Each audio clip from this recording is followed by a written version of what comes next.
This is the Norris Group's Real Estate Investor Radio Show, the award-winning show dedicated to thought leaders shaping the real estate industry and local experts revealing their insider tips to succeed in an ever-changing real estate market. Hosted by author, investor, and hard money lender, Bruce Norris.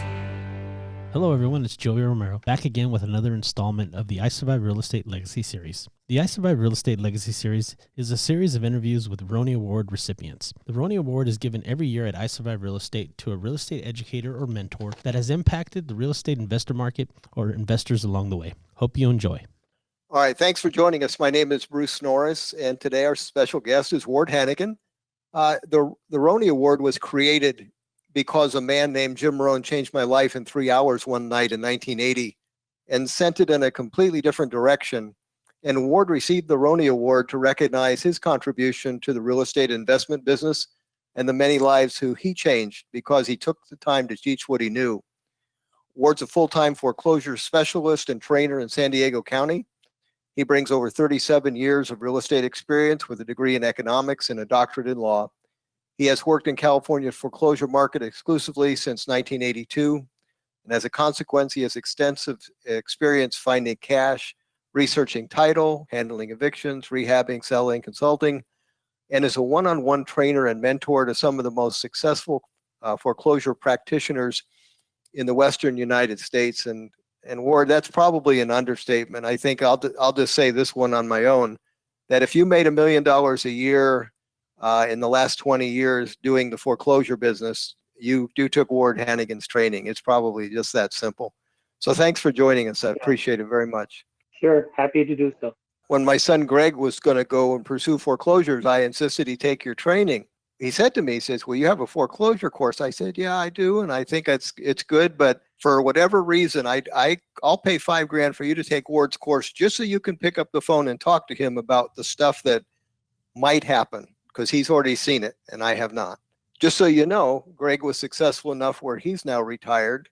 He just turned 50 and he's going to, he got his 4-year degree and going to law school. Oh, wow. I went to law school. Yes, you did. I graduated. I got a doctorate in it and then didn't do a damn thing with it. So, except it enhanced my ability, my fearlessness to get into dicey transactions. Just about every foreclosure deal you get into, if you turn a half a degree, all of a sudden becomes really problematic. Yeah, that's what I call have hair on them. That's right.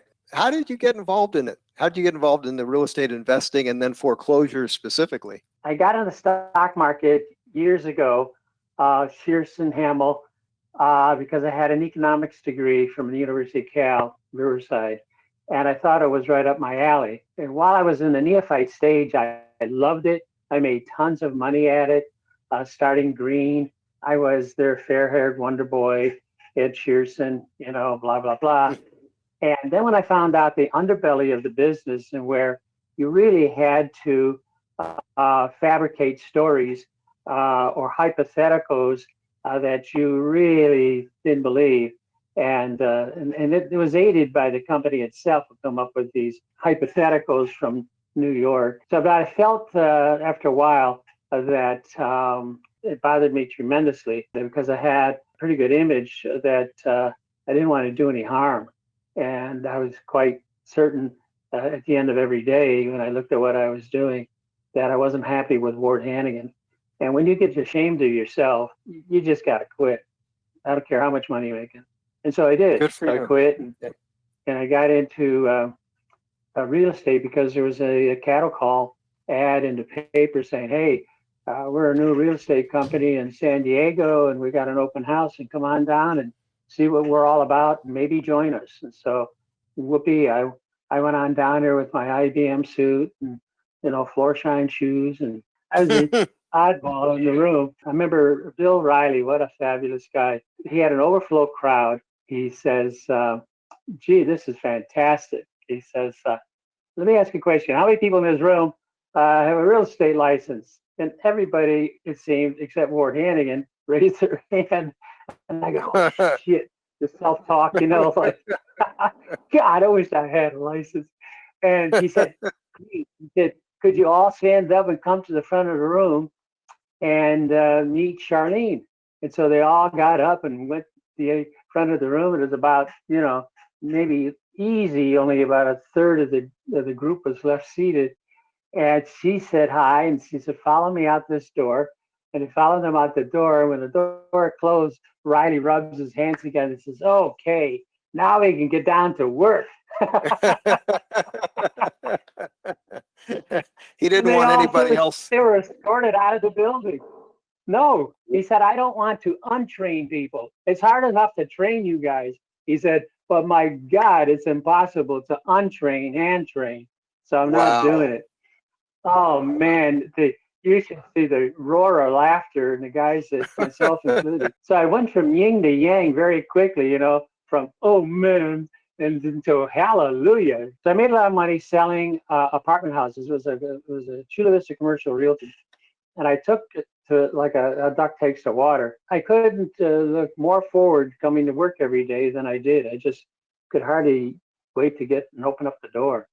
And so I made lots of money as a consequence. Well, imagine that was 10 years from 72 to 82. In 82, the market went to shit.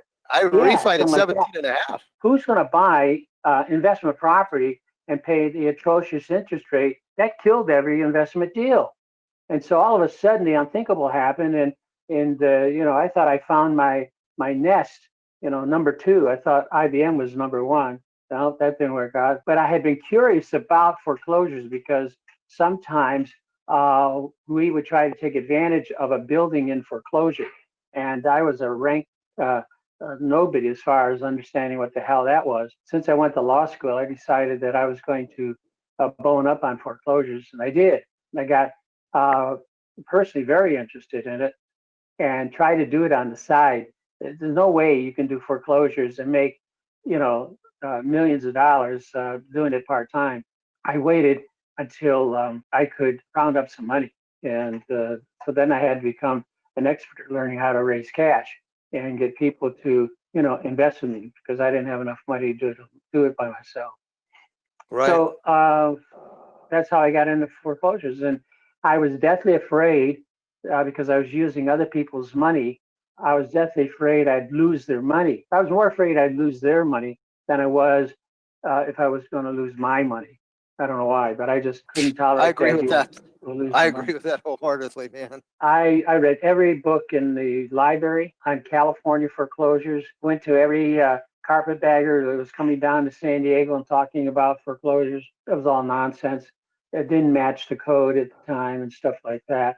And so I decided I had to train myself. So I just was lurking at the sales every single day from about 8 o'clock. And then when the sales were over, then I went on down to the recorder's office and I spent the rest of the day down at the recorder's office researching the deals that people were enthusiastically bidding on that morning.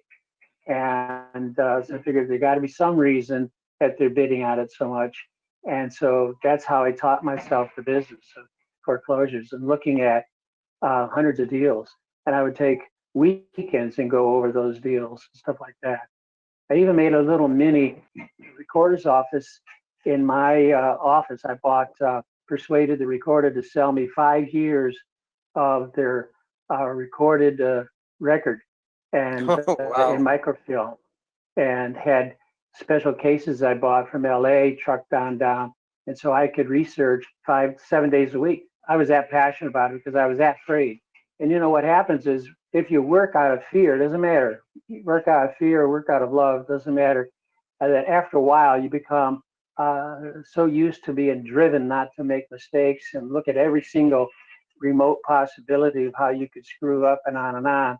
At some point, it just turns into a passion. And now I couldn't get enough of it. What's really interesting, you kind of already touched on it. There's a lot of people who teach real estate that don't do it. There's a lot of people who maybe do the business that would never teach it. What motivated you to teach it? Because I discovered a couple of things late in life. I was around 45, something like that. And I discovered I love public speaking. I mean, how do you not know that you might like speaking? Most people are petrified from speaking. I just love the accolades. You must too. Yeah, of Sometimes, course. I mean, I remember the very first talk I ever gave was at Jack Fullerton's club Yeah, up in, me too. as I was a substitute speaker.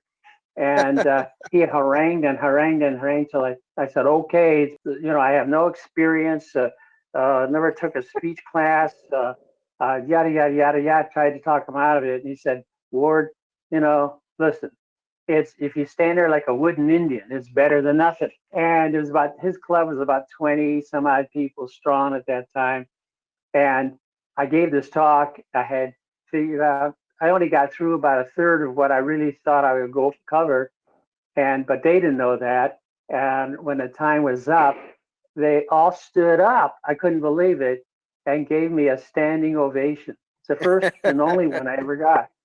And I was absolutely hooked. I wanted to, from that point, man, I wanted to do it. I would go out a street corner if someone asked me and start talking about foreclosures, and stuff like that. I enjoyed the thrill of converting simple questions into a more complex question that the audience didn't know enough to ask me. The real question, they asked me a sort of a fringe question. I said, well, blah, blah, blah, but, then you should also watch for this and watch for that. And I don't know, I just had a ball, and I loved it when people got it. I'm sure you'd have that same way when you see almost like the lights turn on in their eyes as they go, and they get it, and they get the Yeah. concept.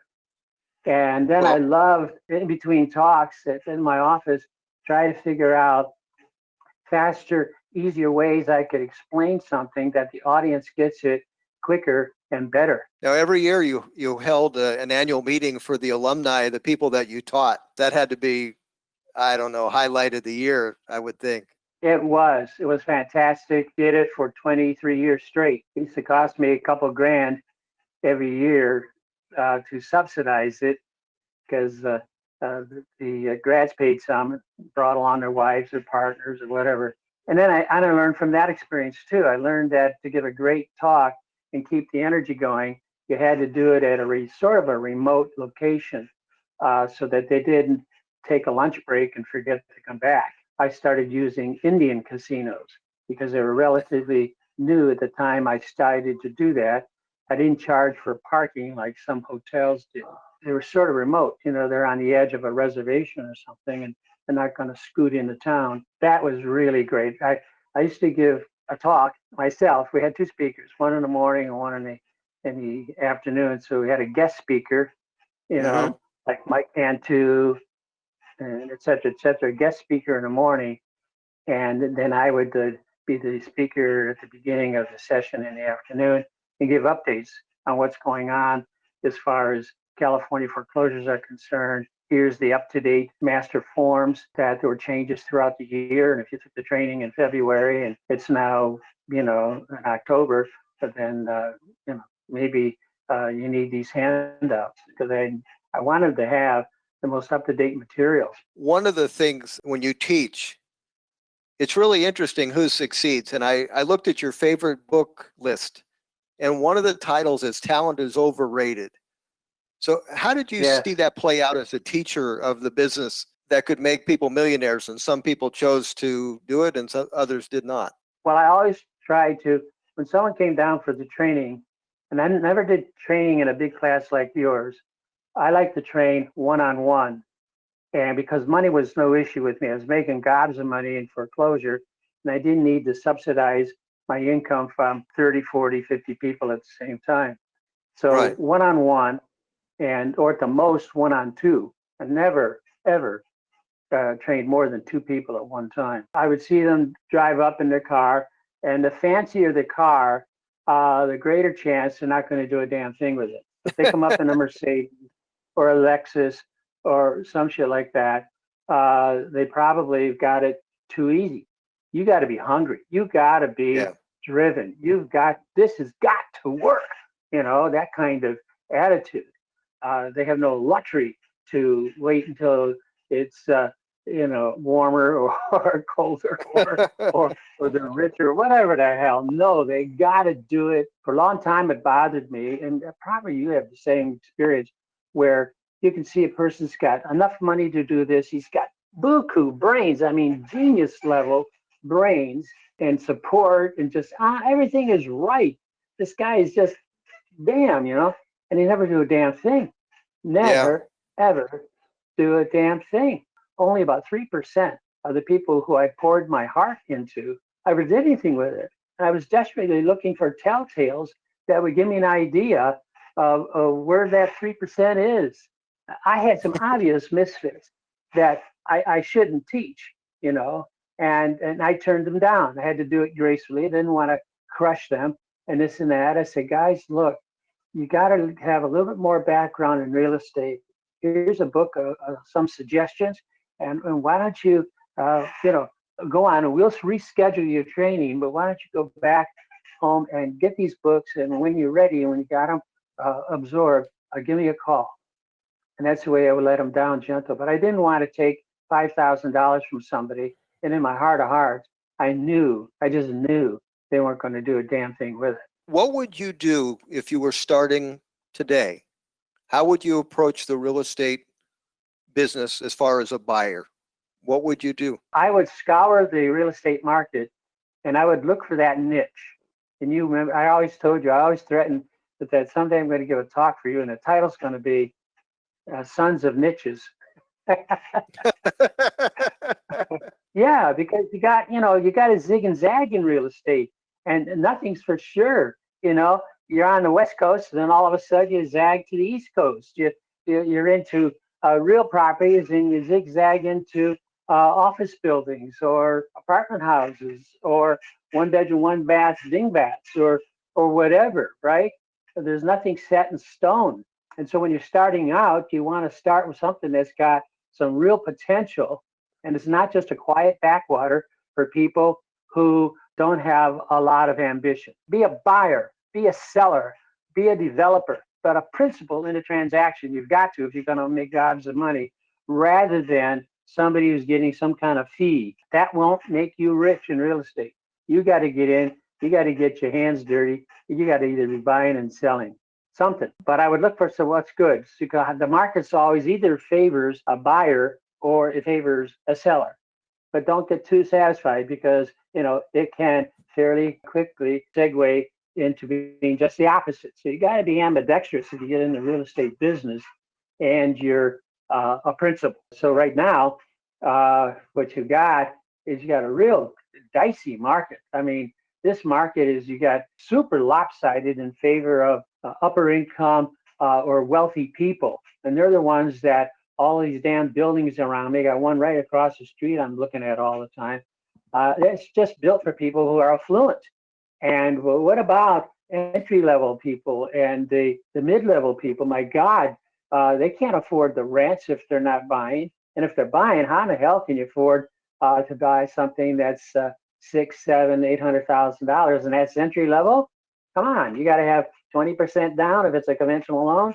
That's $100,000 or more. It's laughable because in this coronavirus, they say the average person in the United States doesn't have more than $400 saved up, and yet we're making real estate where it takes $200,000 to get in. It's been a confusing thing for me. I mean, I look at statistics a lot. We're in what feels like a boom market after the coronavirus, was around for 3 months. All of a sudden, real estate got to be very hot. I'm a little baffled by that, because to me, there's still a lot of uncertainty.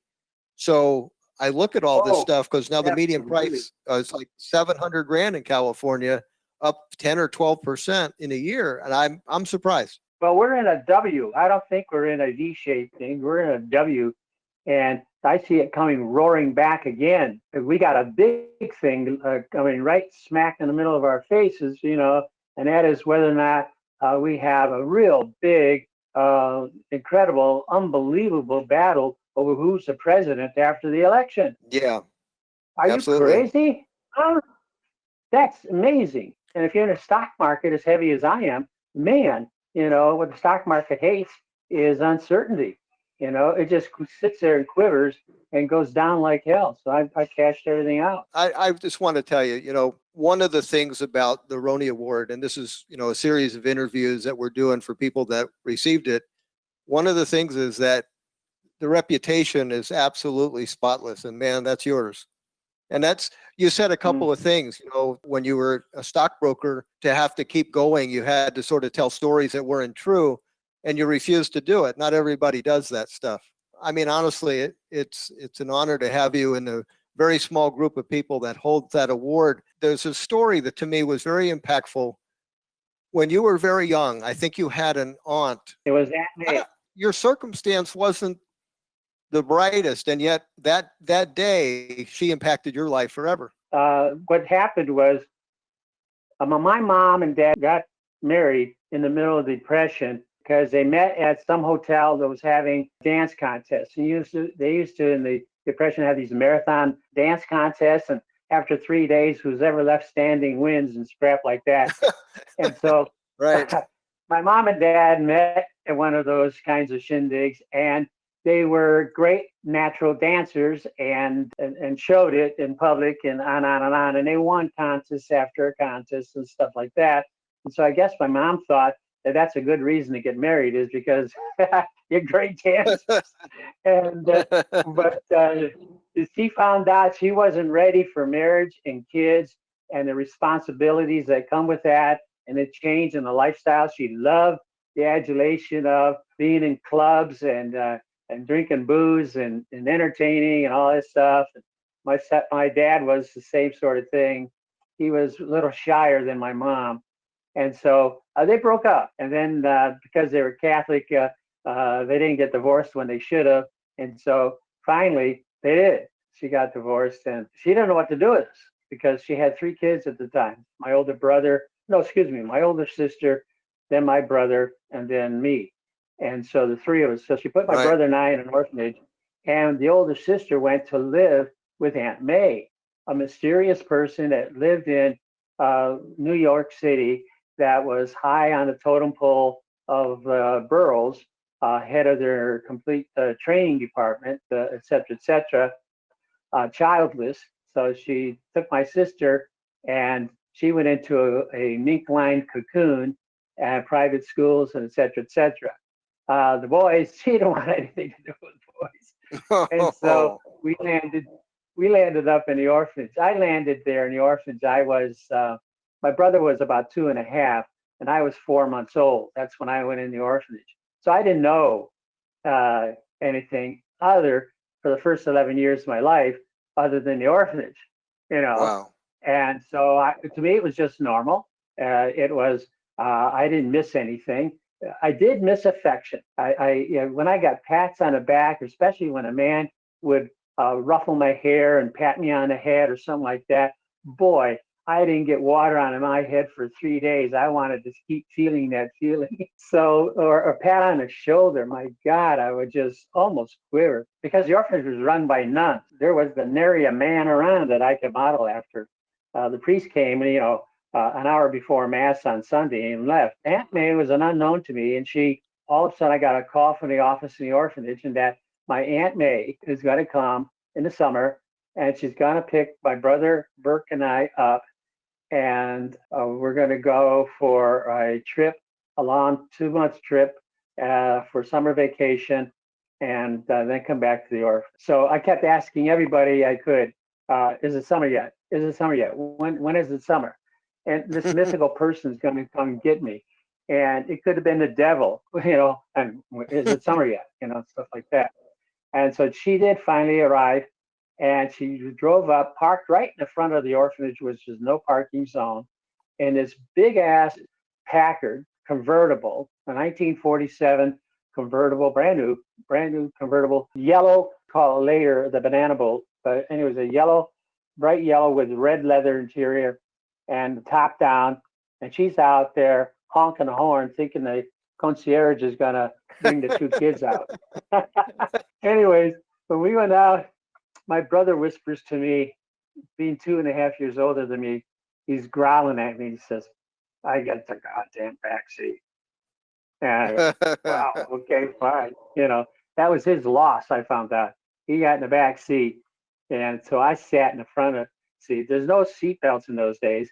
And my little ass was swishing and slapping all around in that seat. You almost had to sit there and hang on to the side cushion as you turned the corner or something. There's nothing to grab above you because it was a convertible.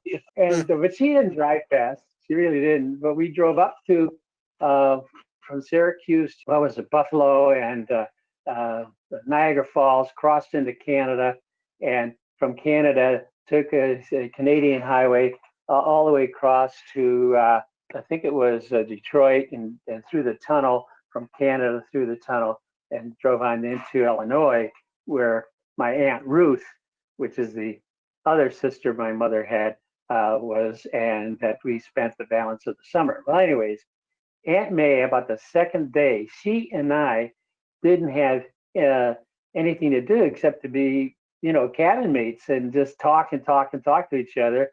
And I had a million questions for her. So about, I don't know, it was midday or maybe mid-afternoon on the second day, I remember Aunt May turning over and looking at me without keeping her eye on the road. She just had her hands on the steering wheel. She bent over and looked at me. She said, "Ward Hanigan, I'm never going to worry about you to get you again. You're going to be very wealthy someday." And that was it. That was it. And I did not doubt her. She was an adult, and what she said was God's law or something. I don't know. And it went right into me. And inexplicably, years later, I used to wonder why I was so cocksure that no matter what my situation, how dire it was, and just on and on and on, this was just temporary. I'm going to be doing okay in life. And Aunt May said it was going to work out. And it was Aunt May, and I didn't remember Aunt May until years later. I read a book I still have because it made such an impact on me. And the book's called The Gift of Fear. And I thought, I got to buy that book. That's the damnedest title I've ever heard. The Gift of Fear. How can fear be a gift? So when I read the book, he's basically a guy that owns and became a multimillionaire providing security services for high politicals, movie stars, famous people. And he's writing on the subject of serial killers and what motivates him and on and on. And so you are out driving and you go to a shopping center and it's turning from day into night and you're walking towards your car and you just have this gut feeling that something's wrong. He says that's your warning. That's the gift of fear. Get the hell out of that parking lot. Go back into that shopping center. Some way, somehow, your body's telling you something. Your body's a sensory organ, and it's just not hearing. It's all your other senses combined. Converging, telling you get the hell out of here. And then he went on to explain that what causes these monsters and on and on. And he says that it's a feeling of unworthiness, that they have never, ever in their life have been treated as if they were worthy of anything. And so their lack of self-worth can manifest itself later and to not feeling that anybody else is worthy. And but he says that can't be the only reason, because he says there's a lot of people that were abused in every way imaginable and still turned out to be great people, And he says the reason I know that he says I myself have been abused physically and verbally when I was growing up, and yet I'm not a monster. He says basically you have to, during that formative period, like when I was 7 years old, fortunately I had an Aunt May who popped in on me, and I said this one thing that I took and I believed forever, and it was a positive thing. And said, "I'm not going to worry about you. You're going to be very rich someday." You're going to drive your own Packard one day. When this happened, I flashed in my mind, my God, Aunt May, who I long ago completely forgot about what she told me about, dropped the book. My wife thought I had a heart attack because she said, "What's the matter? What's the matter?" I said, "Nothing.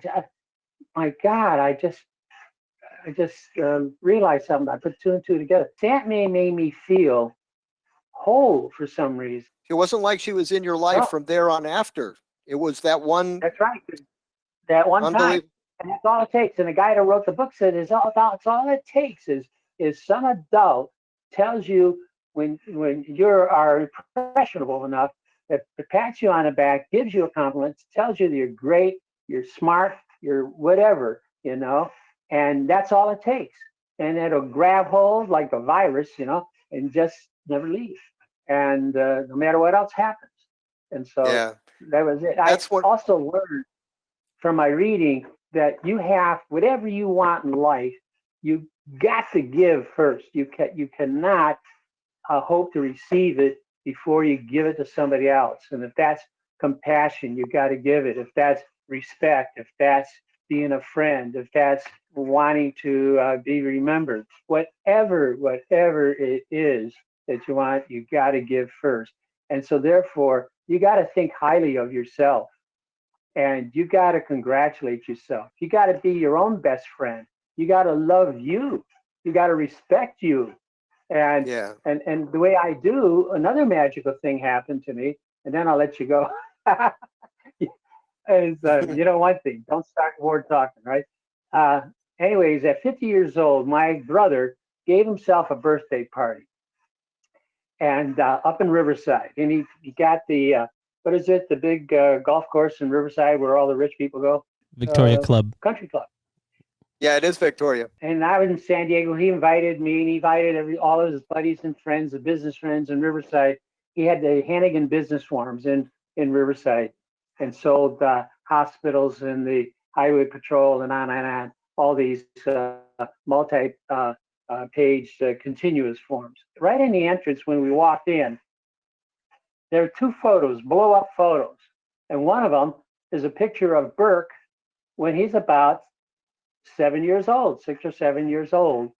And there's one of him present day. He's 50 years old. And the contrast between those two was really something. It really I was going there sort of grumbling, oh, my brother is showing off, he's going to give himself a birthday party, blah, blah, blah, all that kind of stuff.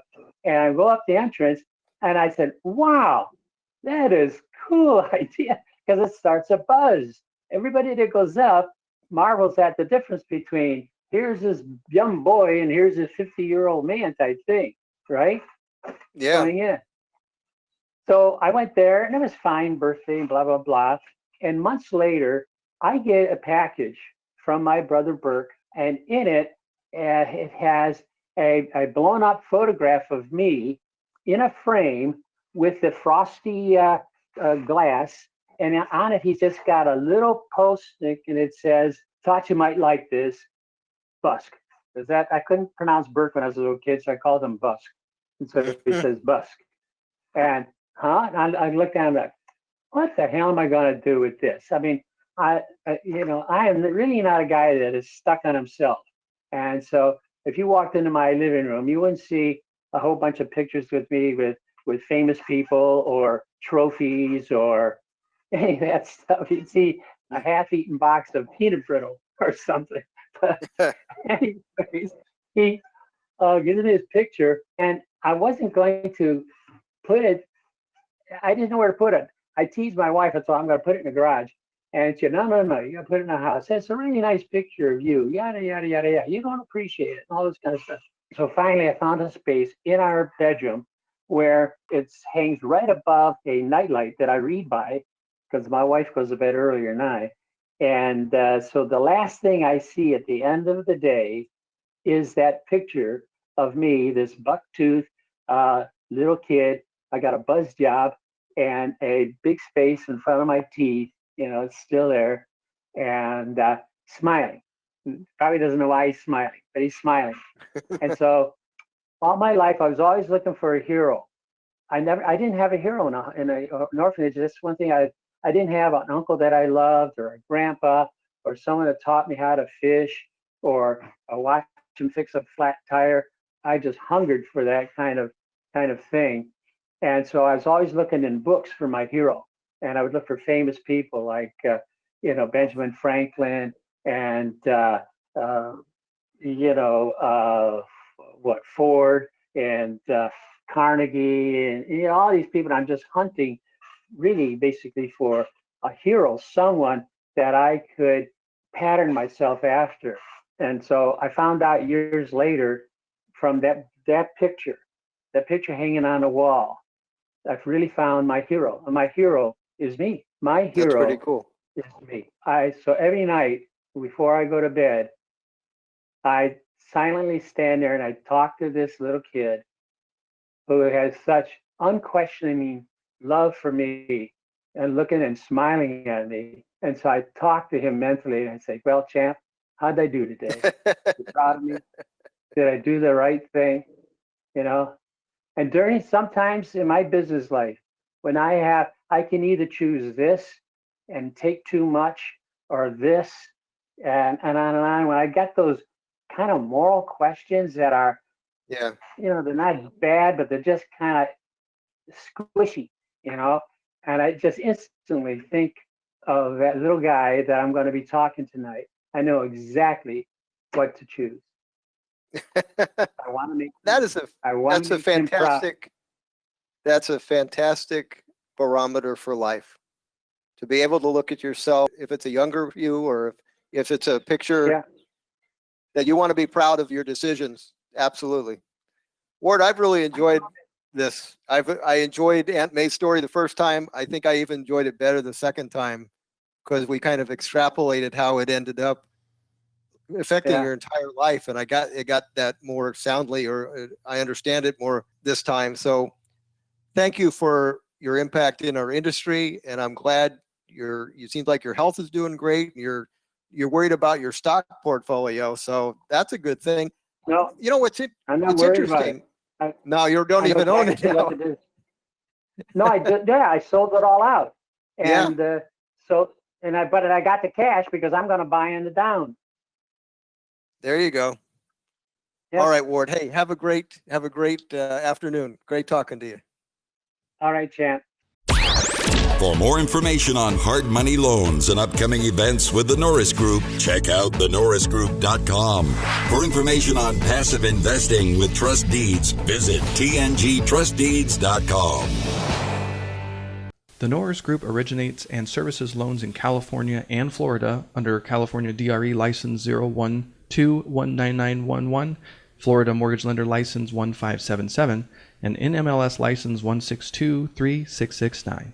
For more information on hard money lending, go to thenorrisgroup.com and click the Hard Money tab.